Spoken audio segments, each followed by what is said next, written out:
Bonjour et bienvenue à l'école de l'épargne. Aujourd'hui, on va essayer de comprendre quels sont les frais des SCPI. C'est parti!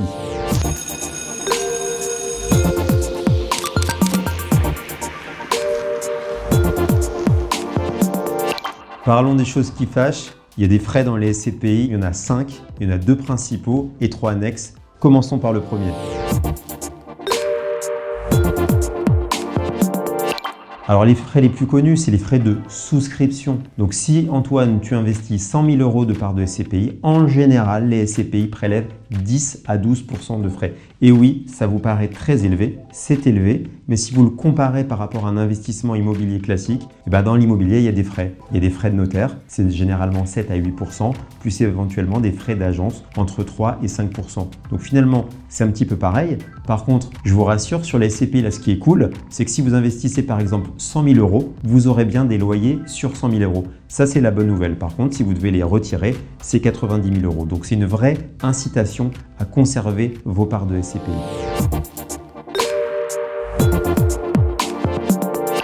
Alors maintenant, il y a d'autres frais, c'est les frais de gestion. Qu'est-ce que c'est? En fait, la SCPI, pour gérer le patrimoine immobilier, elle va prendre une commission puisque généralement, elle a des personnes qui sont en charge de ce travail-là. Mais encore une fois, il faut toujours comparer par rapport à un investissement immobilier classique. Si toi, Antoine, ça te gonfle de gérer ton studio ou ton T2, tu peux aller dans une agence Orpi ou Foncia et généralement, le pourcentage est de 10 %. Mais là encore, la bonne nouvelle, Antoine, c'est que si une SCPI elle te dit qu'elle fait du 4,5 % de rendement par an, c'est déjà net de ces frais-là. Donc s'il y a une bonne performance, c'est pas dramatique, ils sont tout à fait acceptables.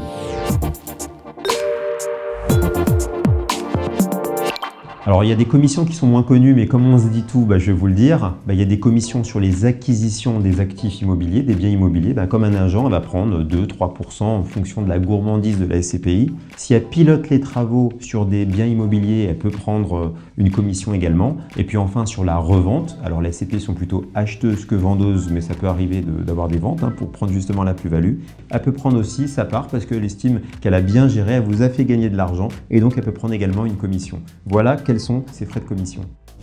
Bon, en résumé, il y a des frais de souscription, mais qui ne sont pas si douloureux que ça, puisqu'en fait, vous avez bien les loyers sur le montant que vous avez réellement investi. J'investis 100, j'ai des rendements sur 100. Première bonne nouvelle. Deuxième bonne nouvelle, tous ces frais-là, quand une SCPI vous annonce par exemple du 4,5, c'est déjà 4,5 net de tous ces frais. Donc, c'est pas si grave. Certes, il y a des frais, mais c'est de l'immobilier.